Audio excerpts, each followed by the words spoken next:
الله الرحمن الرحیم. هیله لرم چې ټول زده کوونکي به جوړ او روغ یاست او دغه د روژې مبارکه میاشت په خیر باندې تېرېږي. موږ تاسو په تېره هفته کې د یو نوي موضوع په اړه باندې بحث را شروع کړی چې هغه موضوع وه د ایکوسیستم دورانونه یا سایکلز آف ایکوسیستم. د هغه څخه موږ تاسو یو د انرژي انتقال یا د انرژي کوم سایکل چې و په ایکوسیستم کې د هغه په اړه باندې بحث وکړئ. نن موږ تاسو په ایکوسیستم کې د موادو دوران، یعنې په ایکوسیستم کې کوم کیمیاوي مواد یا هم ځینې نور هغه اساسي مواد چې د ژوندیو او غیر ژوندیو ژوندي او غیر ژوندي چاپېریال ترمنځ تبادله صورت نیسي، د دغه موادو دوران په څه ډول سره شتون لري. موږ تاسو پوهیږو چې هغه کوم پروډیوسرز یا تولید کوونکي یا مصرف کوونکي او یا هم اولني مصرف کوونکي، دوهمي مصرف کوونکي او هر څه خوړونکي، دا ټوله چې وو موږ تاسو ویل چې دا په ژوندي موجوداتو کې راتلل، یعنې دوی د ایکوسیستم په هغه بایوټیک فیکټرز یا هغه ژوندیو عواملو کې شتون درلودی. نو د دې لپاره چې دغه ژوندي موجودات په خپل فعالیتونه ترسره کړي، په د ایکوسیستم کې چې کوم فعالیتونه دي د دوی لپاره هغه ترسره کړي، نو دوی کیمیاوي مواد ته ضرورت لري چې دا کیمیاوي مواد موږ تاسو وویل چې نباتات په د محیط څخه خام مواد اخلي او بیا هغه د خپل د انرژي دپاره استعمالوي تر څو هغه موادو څخه خپل غذایي توکي یا هم انرژي لاسته راوړي.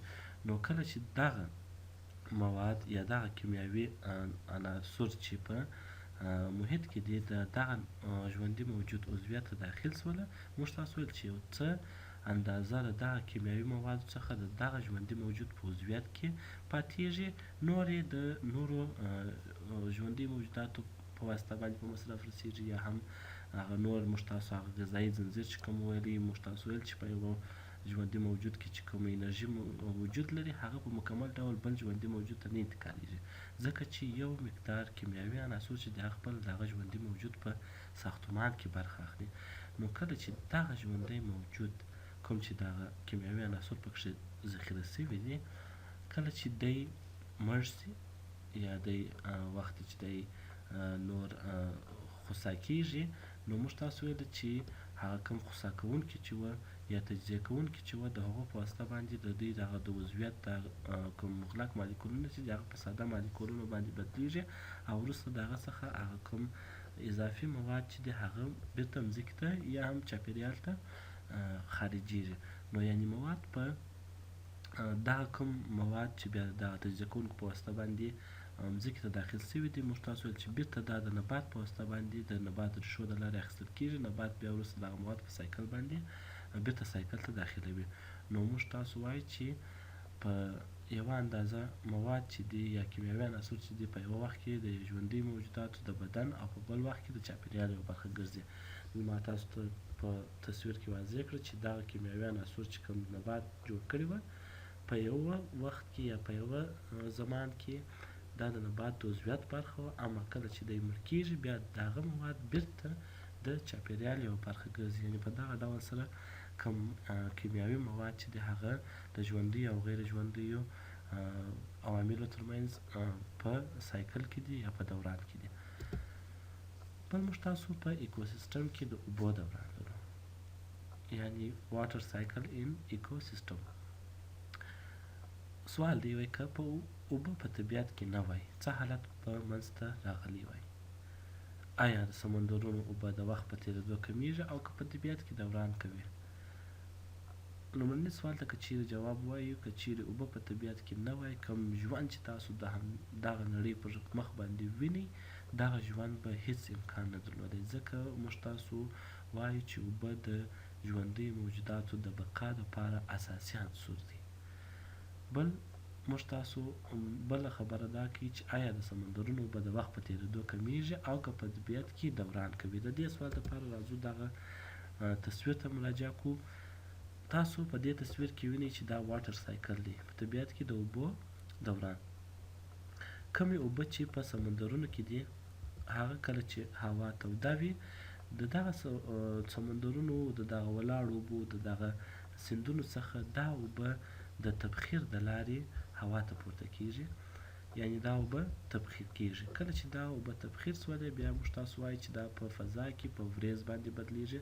یو مقدار اوبه موږ تاسو ویل چې کله نبات خپل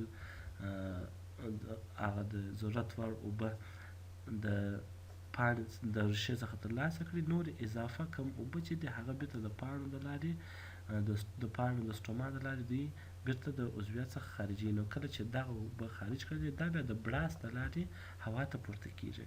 کله چې په هوا کې دغه مالیکولونه ساړه سوله بیرته، کله چې دغه مالیکولونه بیرته ساړه سوله نو دغه وریځ بیرته په باران باندې بدلیږي او دغه اوبه بیرته مځکې ته راځي یا سرفیس رن آف کوي. کله چې مځکې ته بیرته راورسېدلې که چیرې دغه د حرارت درجه ډیره یخه سي نو بیا دغه وریځ د واورې او ژلۍ سبب کیږي. که چیرې نورمل حد کې وي بیا موږ تاسو وایو چې باران رامنځته کیږي. نو په دغه صورت سره کومې اوبه چې مځکې ته رارسېږي هغه یو اندازه بیرته سیندونو ته ځي، سمندرونو ته تویېږي، یو اندازه د مځکې په واسطه باندې جذبېږي، یو اندازه د ژوندي موجوداتو په واسطه په مصرف رسېږي. نو موږ وایو چې په طبیعت کې اوبه چې دي هغه یو سایکل لري، یو دوران لري، نه کمیږي او نه هم ډېرېږي. بل په طبیعي ډول د ډنډونو او سمندرونو اوبه د هوا او ځمکې ترمنځ یو خوځښت او دوران سرته رسوي. دا خبره مو مکمل ډول سره هلته په تصویر کې تشریح کړله. اوس نو په طبیعت کې د اوبو د دوران اهمیت څه دی؟ سوال دی چې آیا اوبه پر ژوندي موجوداتو باندې تاثیر لري؟ بلکل یې لري. تاسو د نباتاتو په ضیایي ترکیب په عملیه کې وویل چې کاربن ډای اکساید جمع H2O، یعنی اوبه او کاربن ډای اکساید به موجود دي. دغه پروسس به په کلوروفیل په واسطه باندې سرته رسېږي، سنلایټ به موجود وي. نو ستاسو په فکر که چیرې اوبه نه وای موجودې نباتاتو خپل د ځان لپاره غذا برابرولی سولی؟ نو که چیرې نباتاتو غذا نه سوی برابرولی نو معلومداره خبره چې دوی پروډیوسرز دي، نور ژوندي موجوداتو به هم د ځان لپاره غذا نه سوی ترلاسه کولی.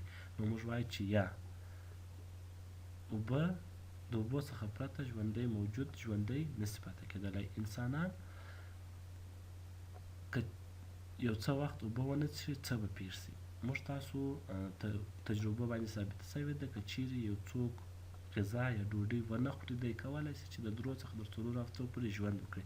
اما که چیرې یو انسان د 3 څخه تر 4 ورځو پورې اوبه ونه څښي یا بې له اوبو پاتې سي نو د ده ژوند ناممکنه دی، ځکه چې د انسان د بدن جوړښت د 85 څخه تر 50% پر تقریبا ټوله د اوبو څخه ترسره سوی دی.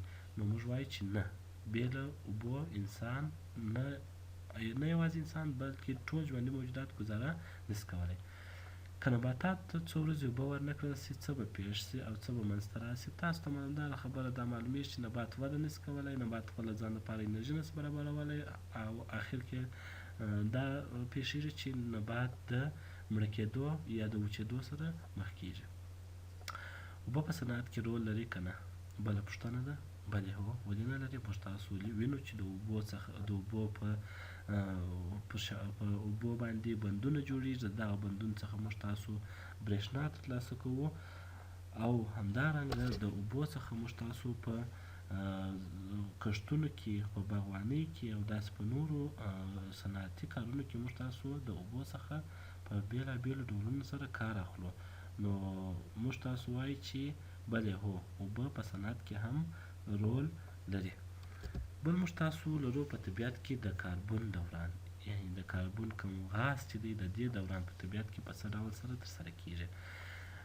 موږ تاسو وایو چې کاربن ډای اکساید چې دی دا د اوبو سره یوځای کیږي او د فوټوسنتیزس عملیه سرته رسوي. په دې باندې موږ تاسو مکمل آګاه یو چې دا عملیه څه رقم سرته رسېږي. نو په دغه عملیه کې هغه تر ټولو مهم یو د مهمو موادو څخه یو هم کاربن ډای اکساید دی. کله چې دا کاربن ډای اکساید د نبات په واسطه باندې استعمال سو بیا وروسته دغه د دې په نتیجه کې ګلوکوز جمع اکسیجن تولیدېږي. دا اکسیجن چې کله هوا ته خارج سو نو دغه د نورو حیواناتو په واسطه باندې کله اکسیجن واخیستل سو، د اکسیجن په بدل کې حیوانات او انسانان بیرته فضا ته کاربن ډای اکساید خارجوي.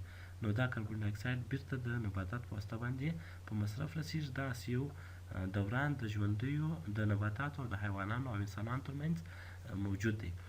د ژوندیو موجوداتو د مړینې وروسته موږ تاسو ویله چې کله دا تجزیه کوونکي دغه د ژوندیو موجوداتو مړه جسدونه تجزیه کوي، نو یو د هغو څخه چې کوم مواد دغه برسېره چې هغه مغلق مالیکولونه په ساده مالیکولونه اړول، دوهم شی دا و چې دوی د کاربن ډای اکساید په ډول سره یو غاز بیرته و محیط ته انتقالوي. راځو دلته موږ تاسو ګورو چې کاربن ډای اکساید چې دی د نبات په واسطه باندې اخیستل کیږي.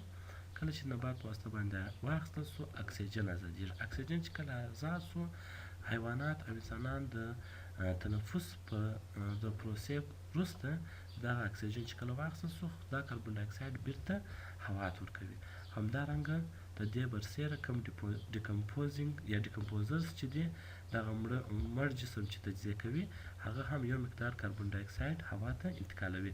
د دې ترڅنګ موږ تاسو په کور کې چې کله پخلی کیږي یا کله چې موږ تاسو اور لګوو، همدارنګه د کمبسشن په صورت کې هم یو مقدار کاربن ډای اکساید ګاز چې دی هغه محیط ته انتقالیږي. دا کاربن ډای اکساید ګاز بیا بیرته د نباتات په واسطه باندې ابزرو کیږي، جذبیږي او په اکسیجن باندې بدلیږي. نو دغه یو د کاربن یو دوران دی چې په طبیعت کې ترسره کیږي. دغه زموږ تاسو د همدې سیمسټر اخرنۍ ویډیو وه. کولی شئ چې د درس په اړه زما سره پر خپل شخصي شمېره باندې حال ونیسئ. که چیرې کوم پوښتنه لرئ، کولی شئ ما څخه وپوښتئ. تر بل وخته پورې پر پاک الله سپارم. ښه وخت ولرئ، ښه روژه ولرئ.